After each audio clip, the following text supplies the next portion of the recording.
Guys सामने जो दिख रहा है ना, ये भारत का अंतिम रेलवे स्टेशन है और बस 2 मिनट पैदल चलने के बाद गाइस मैं आ चुका हूँ फाइनली नेपाल में। 170-72 रुपये पेट्रोल का प्राइस है और इससे ज़्यादा डिफिकल्ट होता है क्योंकि आप एकदम से मोड़ आएगा, चढ़ान आएगा। हेलो गाइस, स्वागत है मेरे यूट्यूब चैनल पे। तो गाइस मैं आज जा रहा हूँ नेपाल और आपका भी प्लान है, तो मैं आपको बता दूं कि नेपाल आप by road, by train, by air कहीं से भी आप जा सकते हैं। तो चलिए आपको हम बताते हैं कि बाय रोड आप कैसे जा सकते हैं। मैं अभी NH57 पे हूँ और मुझे यहाँ से जोगबनी के लिए जाना है और जोगबनी से मैं बॉर्डर क्रॉस करते ही नेपाल एंटर कर जाऊँगा। तो वीडियो में बने रहिएगा। चलिए आपको दिखाते हैं आगे का पूरा रास्ता। तो गाइस मैं फारबिसगंज जोगबनी हाईवे पे आ चुका हूँ और यहीं से हमको सीधा जोगबनी के लिए जाना है। गाइस सामने जो दिख रहा है ना, ये भारत का अंतिम रेलवे स्टेशन है और इसका नाम है जोगबनी रेलवे स्टेशन और ये अररिया डिस्ट्रिक्ट में पड़ता है, बिहार के अररिया डिस्ट्रिक्ट में। चलिए आगे चलते हैं। बस 2 मिनट पैदल चलने के बाद गाइस मैं आ चुका हूँ फाइनली नेपाल में, एंटर कर चुका हूँ। और मैं तो रोड से आया था, बाय रोड आया था गाड़ी लेके। तो मैं अभी आ चुका हूँ भंसार ऑफिस में और मैं भंसार कटवा लिया हूँ और सामने देख पा रहा होगा भंसार हम लोग को मिल चुका है। गाड़ी ऑफिशियल तौर पर मैं एंटर कर सकता हूँ अब। तो आप देख सकते हैं यहाँ बॉर्डर का नज़ारा। गाइस यहाँ पे कैमरा चलाना अलाउ नहीं होता है, मैं बहुत दिक्कत से मैं वीडियो शूट कर रहा हूँ और सारा डिटेल मैं चलिए आगे मैं बताऊँगा कैसे आपको आना है, कैसे भंसार कटेगा, कितना प्राइस है, सारा कुछ इंक्लूड, सारा कुछ मैं आपको डिटेल में बताता हूँ। चलिए गाइस आगे चलते हैं और सारा कुछ बताते हैं आपको। गाइस देखिए सारा कुछ कंप्लीट हो गया और मैं ऑफिशियल तौर पे नेपाल एंटर कर चुका हूँ और देख सकते हैं आगे सामने का व्यू आपको दिख रहा होगा। नंबर प्लेट सारा चेंज होगा और यहाँ का जो गाड़ी का नंबर प्लेट है वो रेड में है और यहाँ पे हिंदी वर्ड में ही लिखा होता है। तो गाइस एक बात है कि अगर आप बाय रोड आते हैं ना, तो अपनी गाड़ी अगर आपकी पर्सनल कार है तो आपको उसके लिए कटाना होगा भंसार आप समझ सकते हैं, जैसे कि अपने यहाँ रोड टैक्स होता है ना, तो अगर आप दूसरे कंट्री में जाते हैं तो वहाँ का भी रोड टैक्स आपको पे करना होगा। तो मैंने भी 2 दिन का रोड टैक्स पे किया है, तो 400 रुपया इंडियन हम लोग को पड़ा है 1 दिन का, तो आप 800 रुपया हम लोग को 2 दिन का पड़ा है। तो मैं अपना सब कुछ कंप्लीट करवा के निकल चुका हूँ।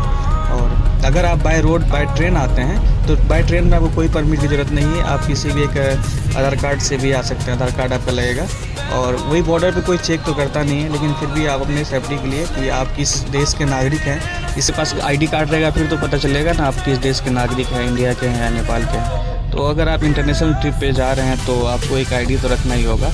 और नेपाल में कोई मतलब वीज़ा का प्रोसेस नहीं है, पासपोर्ट का कोई लफड़ा नहीं है इंडियन के लिए, तो आप इजीली आ सकते हैं, कोई दिक्कत नहीं है। लास्ट रेलवे स्टेशन आपको जोगबनी रेलवे स्टेशन है और यहाँ से आप एंटर कर सकते हैं, कोई मतलब दिक्कत नहीं हो आपको। मतलब 2 मिनट के वॉकिंग डिस्टेंस पे ही है रेलवे स्टेशन, उतरिए आप सीधा पैदल चल के आप नेपाल एंटर कर जाइए और कोई परेशानी नहीं होगा।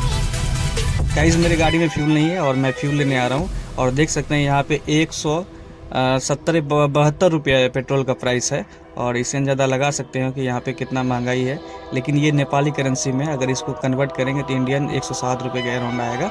तो चलिए आगे चलते हैं।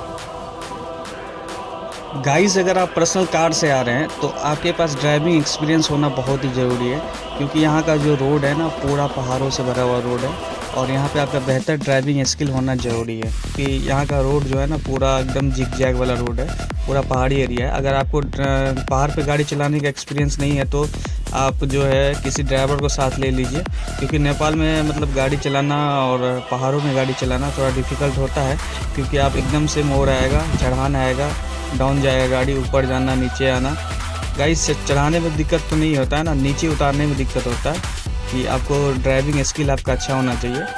तो उतना नॉर्मली हो जाता है गाइस, उतना भी ज़्यादा डिफ़िकल्ट नहीं है, रोड अच्छा है यहाँ का और ज़्यादा दिक्कत नहीं हो सकता। देख सकते हैं आपका बाएं साइड का एकदम राइट साइड, लेफ़्ट साइड आप देख सकते हैं कितने बड़े बड़े पहाड़ हैं और रास्ते में इतना अच्छा मज़ा आ रहा है गाइस मत पूछिए। आप यहाँ घूमने के लिए जो आप किसी भी जगह जा सकते हैं, नेपाल पूरा एडवेंचर से भरा हुआ है और घूमने के लिए बहुत सारा जगह है यहाँ पे। कहीं भी आप नेपाल में एंटर करने के साथ ही आप जो है ना 101 टूरिस्ट प्लेस आएगा यहाँ का। मतलब गांव में भी आप जाएंगे घूमने के लिए फिर भी गांव में ही अच्छा लगेगा आपको, क्योंकि पूरा पहाड़ है, माउंटेन से भरा हुआ नेपाल है। तो गाइस देख ही सकते हैं आपको नज़ारा कितना तगड़ा है। और आप जहाँ घूमने के लिए आप काठमांडू भी जा सकते हैं, लेकिन हम लोग काठमांडू चॉइस नहीं किए हैं। हम लोग जो यहाँ पे जोगबनी से 50 किलोमीटर दूरी पे है बटेटार और वहाँ से हम लोग को जाना है नमस्ते झरना के लिए और बहुत एकदम एडवेंचर से भरा हुआ जगह है। तो इसलिए मैं पास ही पड़ रहा था, इसलिए मैं सोचा कि पास से तुरंत जाऊंगा और आ जाऊंगा। सेम ही डे में आ सकते हैं, लेकिन मैं एक दिन स्टे करने के बाद दूसरे दिन मैं वापस लौटूंगा। इसलिए मैं 2 दिन का भंसार लिया हूँ। भंसार कटाने के बाद 2 दिन का टेंशन नहीं रहता है, क्योंकि एक दिन रखना आपके पास ज़रूरी है। क्योंकि अगर आप दोबारा से भंसार के लिए अगर अप्लाई करेंगे तो आपको वापस बॉर्डर पे ही आना होगा। क्योंकि अगर आपका रुकने का प्लान हो गया ना गाइस, तो आपको वापस से जो है ना बॉर्डर पे आना होगा और वहाँ से ही आपको कटाना होगा भंसार। अब गाइस, आप सब कुछ करने के बाद फाइनली आप एंटर अगर आप नेपाल कर भी जाते हैं तो आपके माइंड में सबसे पहले है कि मैं रुकूं कहाँ, होटल कहाँ लूँ। तो गाइस, मैं आपको एक क्लियर कर दूं कि होटल के मामले में नेपाल बहुत ही अच्छा है और कहीं भी आप जाओगे होटल इजीली मिल जाएगा। रेट भी एकदम जेन्युइन रेट रहता है, तो आपको कोई परेशानी नहीं होगा। अगर आपको कोई तरह का दिक्कत आ रहा है तो कमेंट में आप पूछ सकते हैं, मैं सारा सवाल का जवाब कमेंट में दूंगा। और मिलते हैं आपको नेक्स्ट व्लॉग में। वीडियो को यहीं एंड करते हैं। जय हिंद, जय भारत। और अभी तक चैनल को सब्सक्राइब नहीं, सब्सक्राइब कर दीजिए।